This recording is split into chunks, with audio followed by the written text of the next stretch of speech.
A crying little girl gave a hidden signal. The royal guard instantly broke every rule. "She's shy around strangers," the man said, tightening his grip on the little girl's shoulder. "Aren't you, Sophie?" But Staff Sergeant Roderick Vale wasn't convinced, especially when the child met his gaze and gave a silent hand signal every trained guardian knows to fear. So, what did that signal mean? And what happened when Vale broke centuries of protocol to respond? Before we reveal that, hit the subscribe button and drop a comment below telling us where in the world you're watching from. Now, without further ado, let's get into it. Staff Sergeant Roderick Vale stood immobile, the summer sun glinting off his ceremonial uniform as cathedral bells chimed the hour across London. The palace courtyard buzzed with excited tourists, their cameras flashing against the backdrop of centuries-old stone walls and fluttering royal standards. Unlike most guards with their fixed thousand-eye stare, Vale had developed a habit of reading crowds through subtle focus shifts, a skill that had saved his life twice during his tours in conflict zones. His military service had taught him that awareness meant survival in combat zones and palace duty alike. Through the sea of tourists clustered against the ceremonial barriers, a pair of eyes caught his attention, not with admiration or curiosity like the others, but unmistakable fear. They belonged to a small girl, perhaps 8 years old. While other children bounced excitedly, pointing at the guards' bearskin hats, she remained still, shoulders hunched as if trying to disappear. Despite the July heat that had tourists in summer clothes, she wore long sleeves that covered most of her body. The man gripping her shoulder wore expensive clothes, his smile practiced when observed. Vale noticed how his fingers dug into her shoulder when unobserved, making her flinch. "Stand up straight," the man hissed. "Remember what I told you. No talking." The girl nodded silently. When the man checked his phone, her posture briefly relaxed before tensing again under his grip. Vale thought of his own daughters, Emma and Charlotte, their laughter and trust. The contrast with this girl's distress tightened something in his chest. As the morning progressed, Vale's concerns deepened.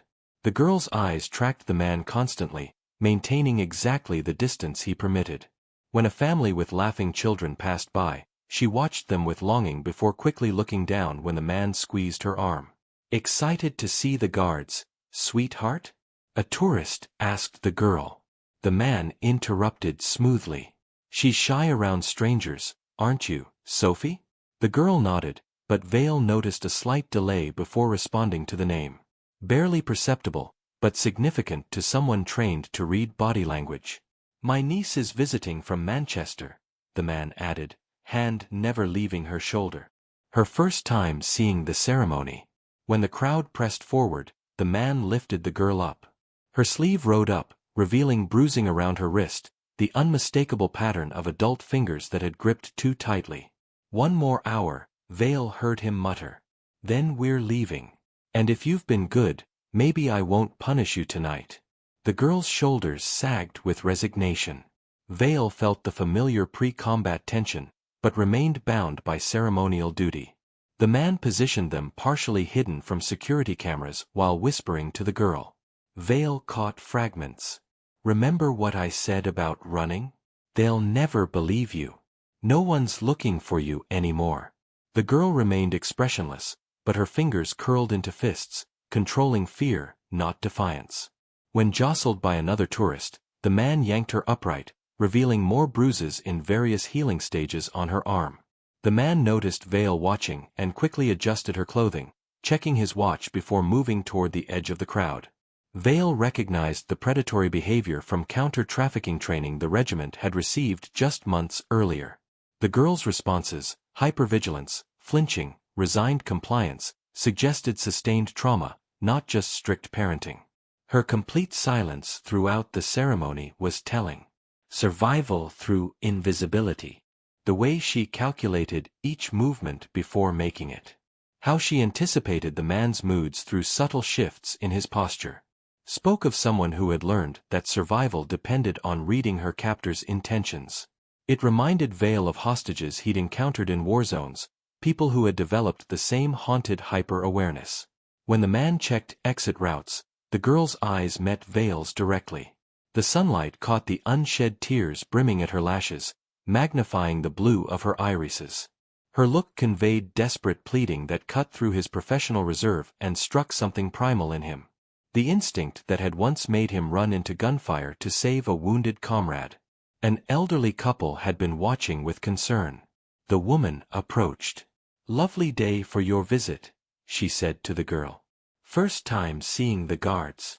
The man answered for her. "My niece is shy. We're in a hurry." "I taught primary school for 40 years, she persisted. "Shy children are often the most observant."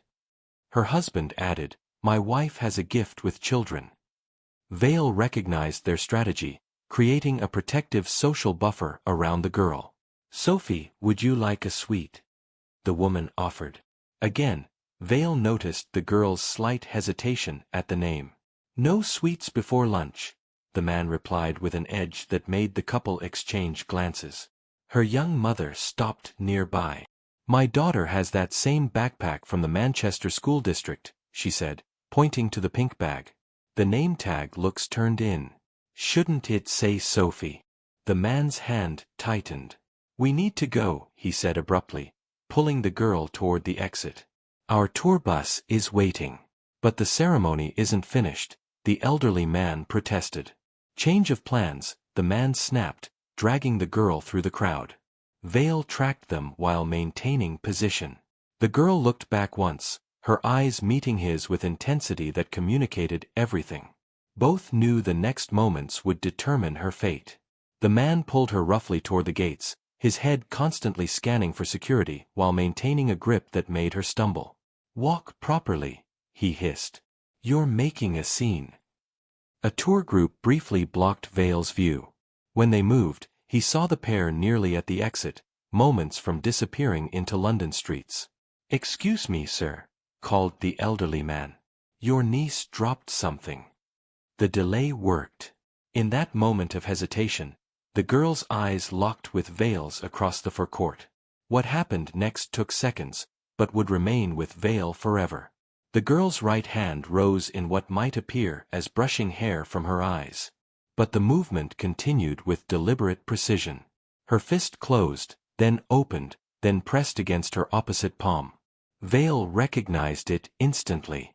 The universal children's distress signal designed for those who knew to look for it.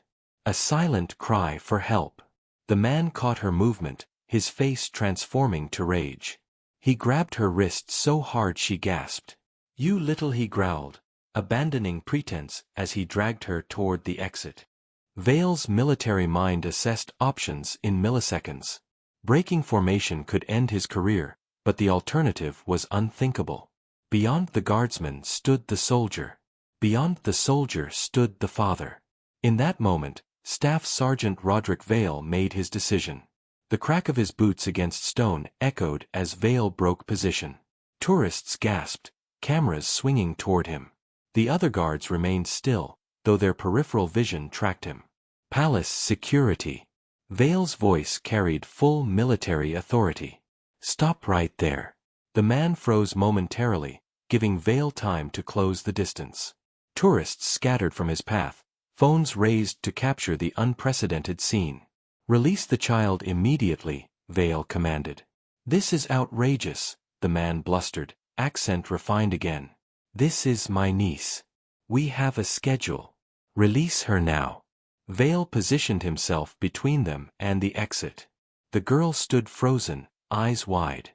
The man's grip loosened slightly in shock, but he maintained contact. "This is none of your business," the man hissed quietly. "You're making a mistake.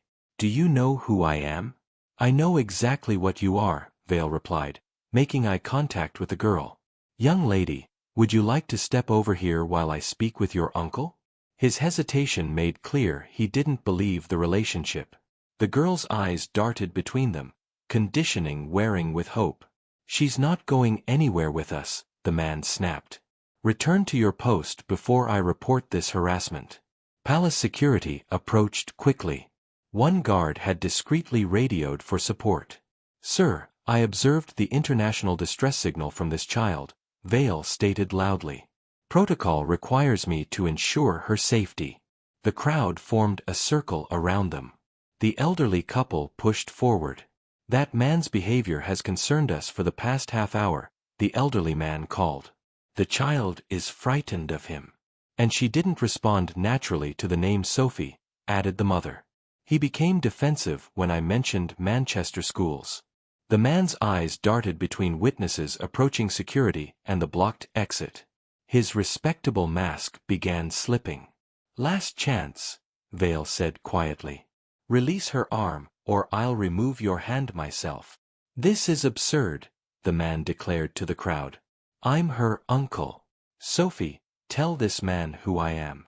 The girl remained silent, eyes fixed downward. Vale noticed again how she didn't respond to the name. Young lady, Vale said gently, kneeling to her level while blocking escape routes. The signal you made. We teach children to use it when they need help. Was that why you made it? Before she could answer, the man interrupted. She was just brushing her hair. This is ridiculous. I need identification, Vale stated firmly. And documentation of your relationship to this child. Palace security arrived. Sergeant, what's the situation? Suspected child endangerment, Vale responded crisply. The child displayed the international distress signal. I've observed multiple signs of abuse. The man produced ID. Daniel Harwick, British citizen. My niece Sophie is visiting from Manchester. I have temporary guardianship while her mother is hospitalized. This is a misunderstanding. The security officer examined the ID while Vale watched the girl who trembled now that adults stood between her and her captor. Can you tell us your full name? A female officer asked the girl. The girl's eyes checked with the man before whispering Sophie Harwick. Vale noticed her unnatural delivery, forming the name as if reading rather than stating her identity. How old are you? The officer continued. 8, she replied after another glance at the man. Your uncle says your mother is in hospital. Can you tell me her name? Panic crossed the girl's face. And I mean my mom is the man interrupted. Her mother's name is Elizabeth, my sister.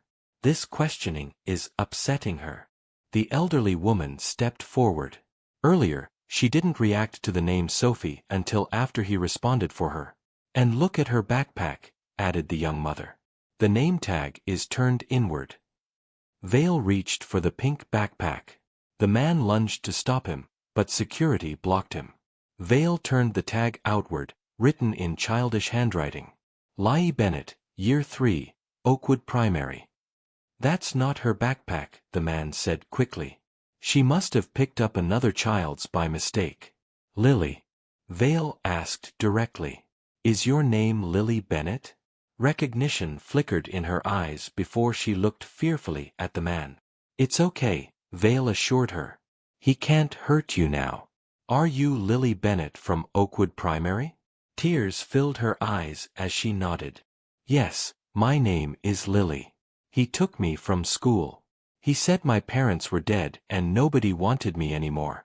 The crowd gasped as security immediately restrained the man whose face transformed to cold fury. You're making a mistake, he snarled, pretense abandoned. You have no idea who you're dealing with. A tourist stepped forward. I recognize her. Lily Bennett, missing for 3 weeks. It's been all over Manchester news. She showed her phone with a missing child alert matching the girl. Security tightened their grip on the man radioing for police. Daniel Harwick. If that's even your real name, Vale said with contained fury. You're under arrest for kidnapping and child endangerment. I suspect police will find evidence of worse crimes. For a moment, stillness descended. The calm before a storm. The man's charm vanished, replaced by cold calculation. His eyes flicked between security, exits, and witnesses, assessing options with predatory precision. You've got nothing, he said quietly. The girl is confused, traumatized from her mother's illness. The female officer stood protectively beside Lily, who shook uncontrollably. Vale watched the man's posture for signs of action. Police are 3 minutes out, the male officer announced. Sir, remain calm. The explosion of movement came with professional suddenness. The man elbowed the officer's solar plexus, following with a headbutt that dropped him. As the officer fell, the man produced a concealed blade, lunging toward Lily. "If I can't have her, no one will," he snarled. Vale's combat training took over. Muscle memory from 100 close-quarter battle drills flowing through him without conscious thought. He intercepted the attack with a fluid precision that transformed the ceremonial guard into the elite soldier beneath the uniform. His left hand swept outward, deflecting the knife arm along its natural arc, while simultaneously driving his right fist into the man's sternum with a sickening impact that folded him forward. The man recovered with the practiced skill of someone who had clearly engaged in violence before, pivoting on his back foot and slashing wildly as tourists scattered with screams of panic.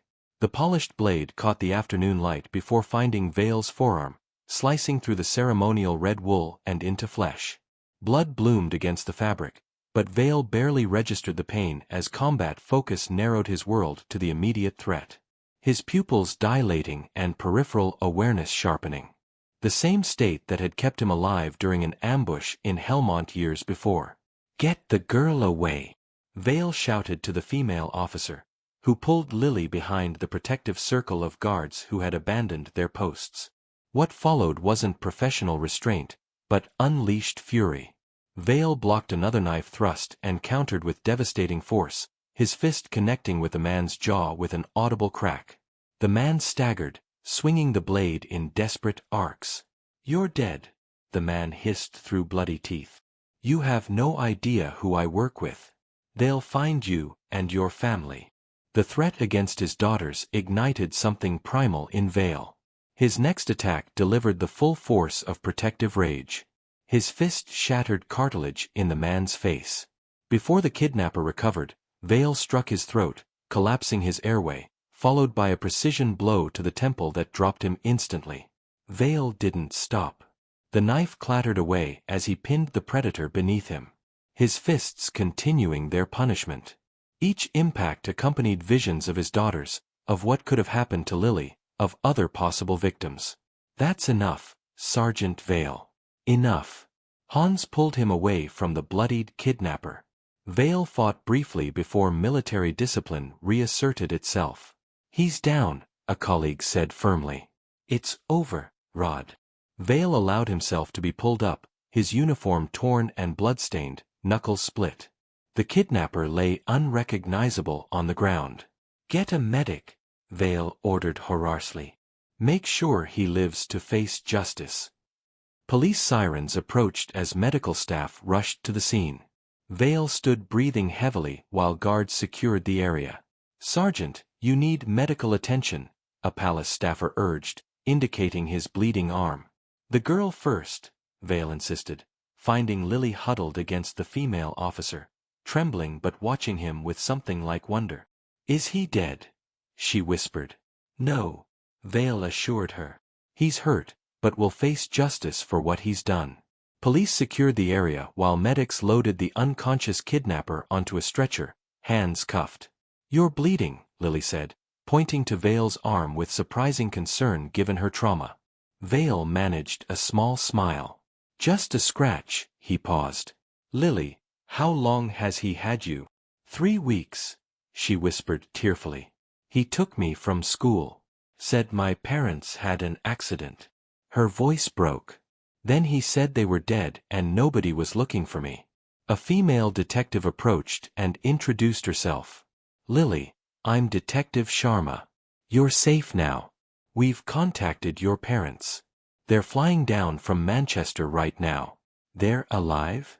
Lily's voice cracked with desperate hope. "Very much alive," Sharma confirmed. "They've searched for you every day since you disappeared." Tears streamed down Lily's face. Not silent, terrified tears, but the healing release of crushing fear finally lifted. Medical staff approached to check her injuries. "I need to examine you, sweetheart," a female paramedic explained. Lily nodded, but her eyes sought Vale's. "Will you stay? I'm still scared he might come back." "He won't come back," Vale assured her. "But yes, I'll stay until your parents arrive." As the paramedic began her examination, Detective Sharma pulled Vale aside. "We found his phone," she said quietly. Initial review suggests this wasn't his first abduction. There are images of other children. He has international connections. Vale's jaw tightened, his earlier violence feeling justified. Will she recover? He asked, watching the paramedic document Lily's bruises. Children are remarkably resilient, Sharma replied. With support, she has every chance at full recovery. Your intervention likely saved her from worse trauma, possibly saved her life.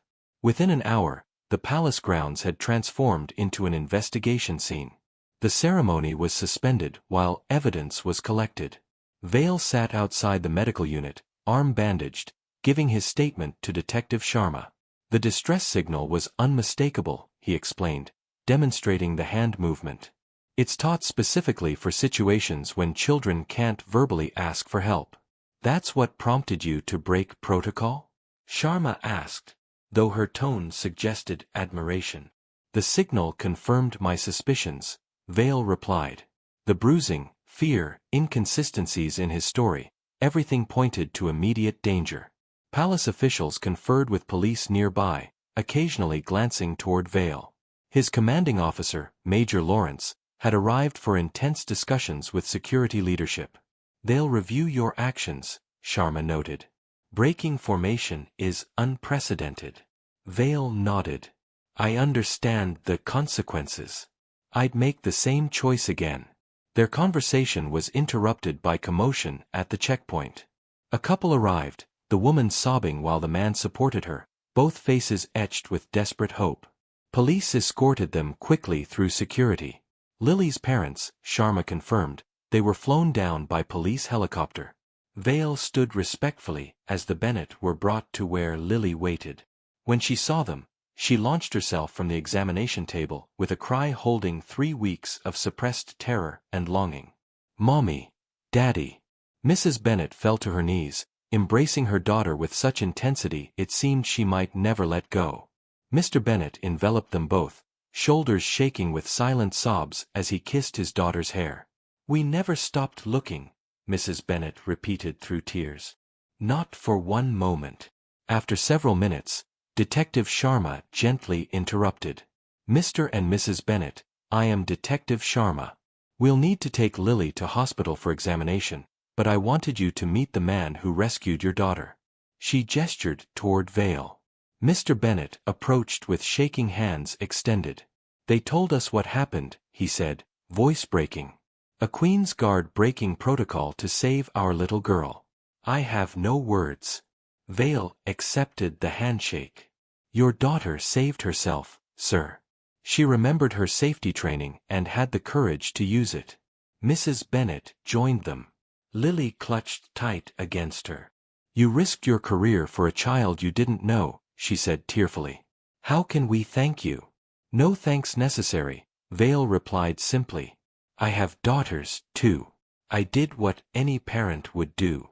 As medical staff prepared to transport Lily, she broke from her mother's embrace and ran to Vale.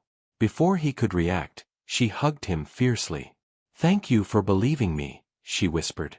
Vale knelt to her level, his composure finally cracking as he returned her embrace. Always, he promised. Always. The following morning, Vale reported to Major Lawrence's office as ordered, his dress uniform immaculate, despite the bandage under his sleeve. Footage of a Queen's Guard breaking centuries of tradition to rescue a kidnapped child had gone viral worldwide. Sergeant Vale, Major Lawrence acknowledged as Vale stood at attention at ease. Vale shifted to the more relaxed posture. Photos of the regiment's history lined the office walls. Generations of guards who had maintained traditions regardless of circumstances. You understand why you're here? Lawrence stated, expression neutral. Yes, sir. To address my breach of protocol, Lawrence nodded. In 362 years of regimental guard duties, no guardsman has abandoned his post during a ceremonial parade. I understand, sir. The protocol exists for a reason. Once broken, it risks undermining the discipline that defines our ceremonial role. Yes, sir. Lawrence paused, studying Vale. That said, There's no protocol addressing what to do when a guardsman observes a distress signal from a kidnapped child. He turned to the window. The palace has received over 15,000 messages since yesterday. Every major news outlet is covering the story. The regiment's social media has gained 2 million followers overnight. Vale remained silent. Your actions created a complicated situation. Lawrence continued, from a procedural standpoint, breaking formation warrants disciplinary action. He faced Vale directly. However, from a moral standpoint, your intervention saved a child missing for 3 weeks, apprehended a dangerous predator, and potentially protected countless other children. Lawrence lifted an official document from his desk. I have recommendations from the palace, police, and regimental command. Would you like to know what they say? Yes, sir. The unanimous recommendation is that while your breaking protocol must be noted to prevent establishing precedent, no disciplinary action should be taken. Lawrence allowed a slight smile. In fact, the palace has requested you return to ceremonial duties as soon as medically cleared. Tourists are specifically coming to see the hero guard. Vale blinked in surprise. Sir, a formal letter of caution will be placed in your file, along with a commendation for extraordinary judgment in an unprecedented situation. He extended his hand in rare personal respect. The regiment is proud of you, Sergeant. There are moments when duty to humanity must supersede even our most sacred traditions. Vale accepted the handshake, relief washing through him. Thank you, sir. One more thing, Lawrence added, returning to his professional demeanor. The regiment has approved compassionate leave for you. Lily Bennett's parents have requested your presence at a family gathering this weekend. They want your daughters to meet their daughter. For the first time since entering the office, Vale's rigid formality softened into genuine emotion. I'd be honored, sir. Dismissed, Sergeant, Lawrence said with an approving nod. And well done.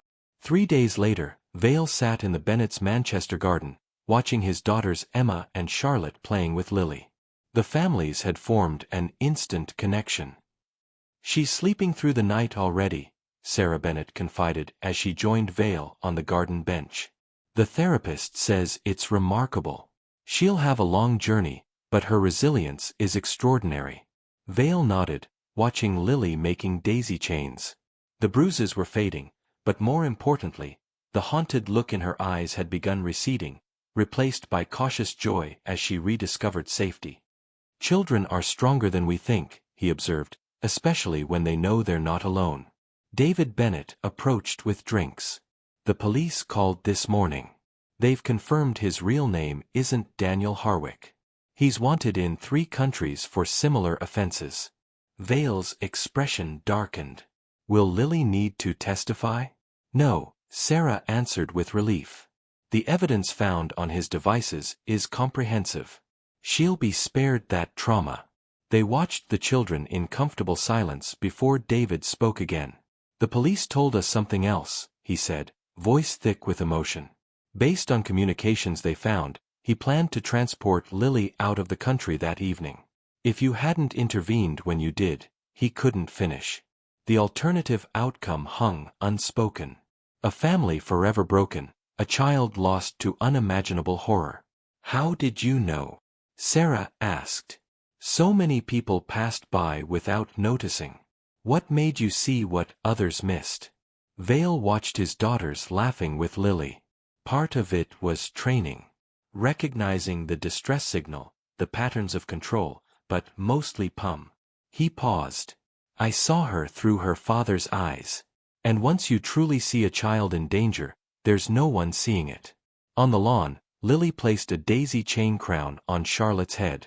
She looked up and caught Vale watching. Her smile, still healing but genuinely happy, conveyed what words couldn't express. Later, as Vale prepared to leave, Lily approached with something in her hand. I made this for you, she said, holding out a folded paper. Mommy helped me write it. Vale opened the homemade card to find childish handwriting beside a drawing of a guard in a bear-skin hat. The message read, "Thank you for seeing me when I was invisible." He knelt to her level, emotion tightening his throat. You were never invisible, Lily. Not to those who knew how to look. He glanced at his daughters, then back to the child whose life he'd helped save. Promise me something. What? That you'll remember how brave you were. The signal you made saved you and saved other children, too. They found evidence he had hurt others before you. Lily nodded solemnly. I learned it at school. They taught us what to do if we're scared and can't talk. Then your teachers are heroes, too, Vale said gently. Bravery isn't about not being afraid. It's about doing what's right, even when terrified. Lily hugged him fiercely. Over her head, Vale met her parents' tearful eyes. A silent understanding passing between them. Some bonds formed in crisis. Endure a lifetime. Driving home, Charlotte asked from the back seat, Daddy, did you really break the rules to save that girl? Vale considered carefully. There are rules that guide us and duties that define us. Sometimes we must choose which matters more. I think you chose right, Emma declared with 8-year-old certainty. Vale smiled at his daughters in the rearview mirror. So do I, love. So do I. What would you do if you saw a child in danger? Would you recognize the universal distress signal that Lily used? Sometimes the difference between tragedy and rescue comes down to one person paying attention when others look away. How far would you go to protect a child who isn't yours? Staff Sergeant Vale risked his career because he understood that some duties transcend uniform and protocol. If this story moved you, please hit the like button and subscribe for more powerful Royal Guard stories. Don't forget to press the notification bell so you never miss our daily uploads. And share this video with someone who should know about the children's distress signal. It could help save a life one day. Check out our previous videos appearing on your screen now. We'll see you tomorrow at the same time with another powerful Royal Guard story you won't want to miss.